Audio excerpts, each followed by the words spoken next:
Thank you, Kwame. That now, speaking of India, it exactly brings us to our second, to my second question to you. You know, other than the non-member states trying to infiltrate in this meaning, like the collective West to break Brics.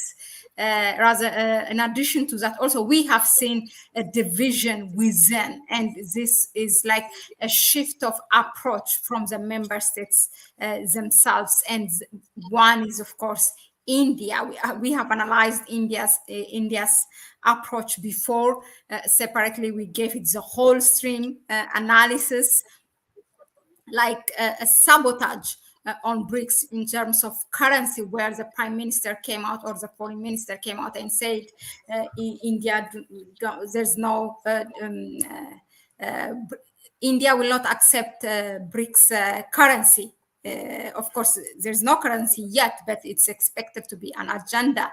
And also, not only the government, we have seen also how the narratives changed from in their, major media platforms like Wayon and First Spot. They used to really complement and popularize Brics, but after that statement from the foreign minister, we have seen they are following that pattern. Now, allow me to share this.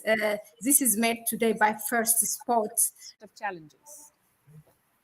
So where does it leave India? Should it stay in the gloomy global economy, also not without its own set of challenges?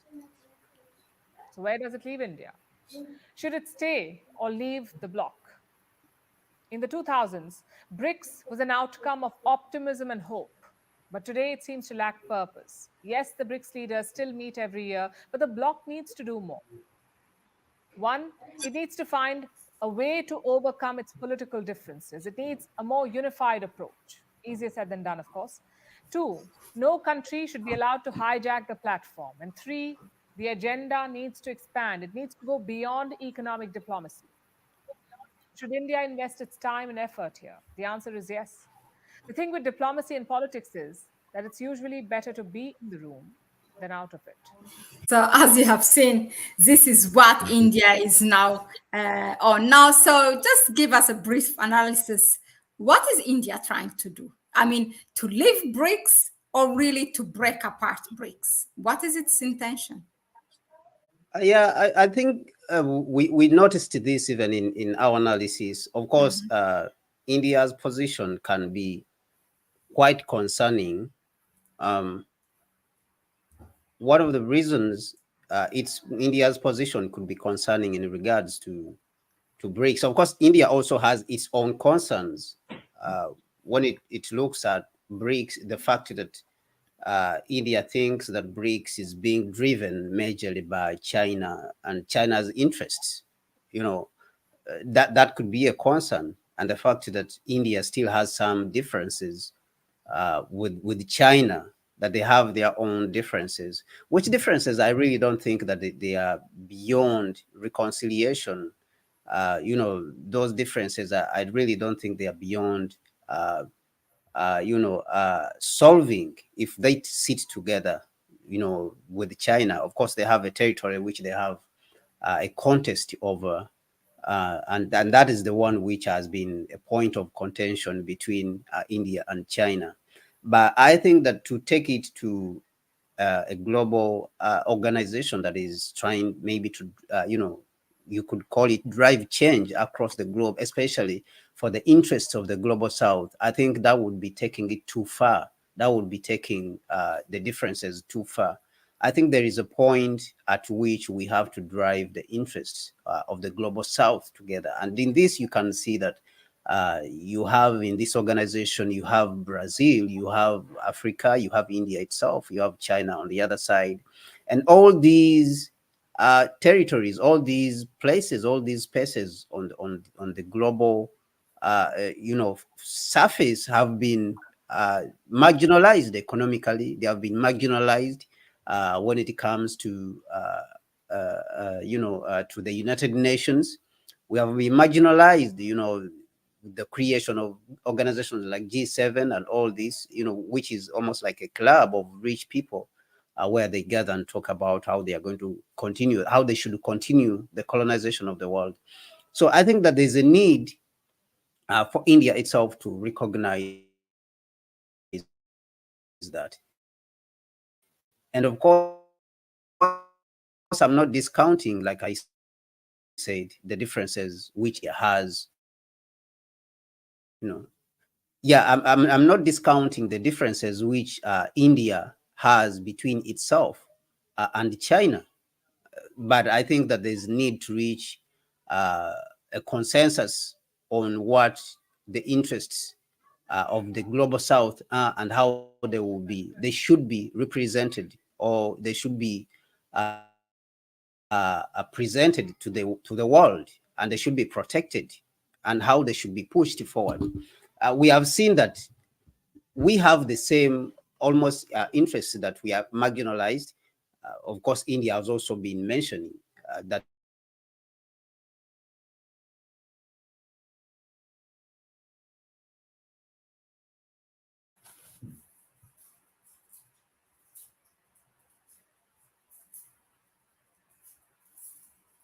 Hopefully we will yeah, we will have Kwame back. He was having already a connection problem. It was on and off. So let's see.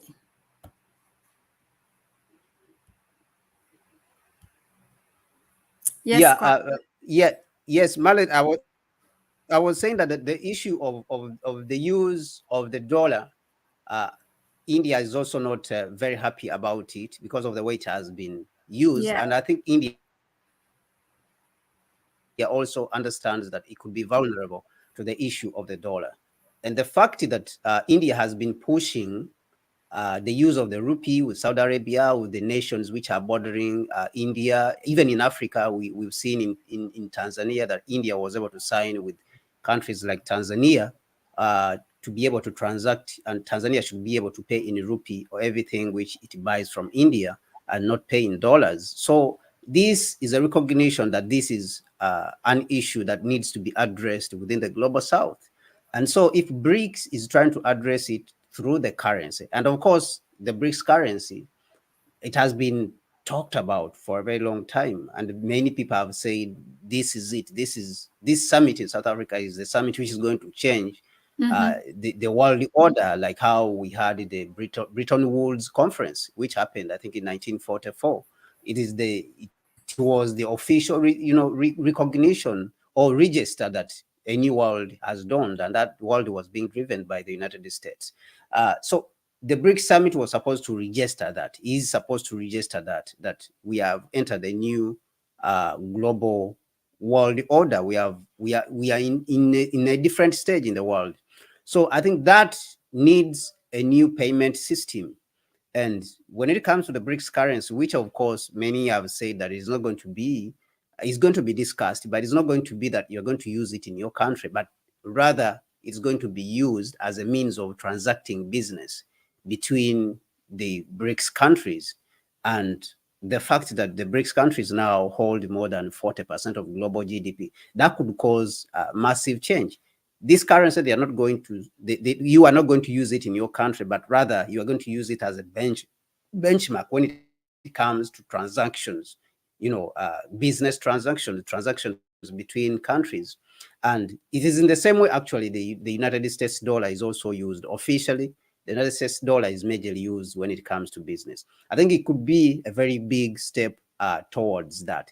But if India decides to go at it alone, like how it is doing, and pushing the rupee, I think that it would defeat the issue of the BRICS currency.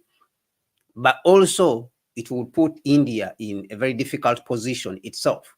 India would be put in a very difficult position. Why? Because if the United States and the Western allies or the Western colonialists are able to defeat the BRICS agenda, India will not be anywhere hard to defeat. Because look at India, the GDP is not even up to $4 trillion. So I think that however much India has its own interest, it still needs China.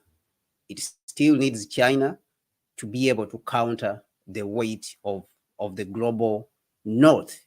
The global north, we who are the colonialists, of course, who have interest in dominating the world forever and ever, you still need China as a power which has more than $19 trillion of GDP, $19.5 trillion of GDP. You have less than $4 trillion of GDP. So you still need China to be able to help you to counter these people if you don't want them to put you back into servitude, because India is much more easier to put back into servitude than China. So you will be used, and you will think that you want to go at it alone, and you will be used, and they will put you back in servitude, because this is the end goal of the Western world, to put everyone back into being colonized and dominated.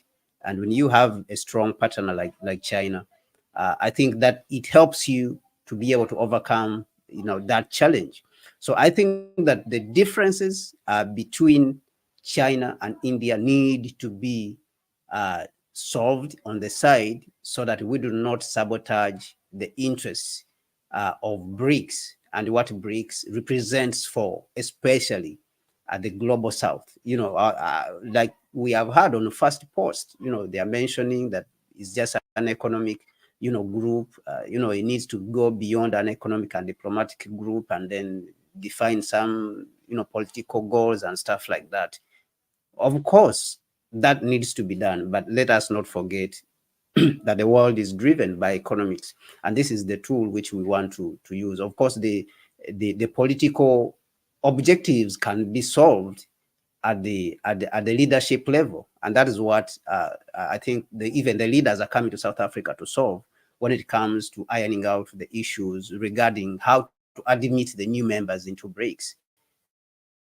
So I think that India, needs to reflect on its position and how it's handling the situation, and even talk to China and see how they can continue to work together with Africa, with Latin America, to be able to advance the interests of the global south.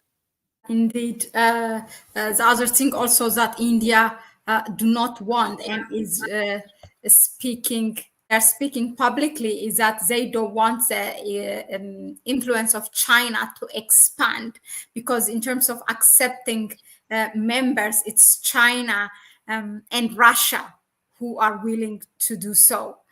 Brazil and India are not. So I don't know where the stand of South Africa is in this. So they don't want simply they take it as this accepting more members. For them, it is expanding the influence of China and using the currency of China. That's what at least their media says. Now,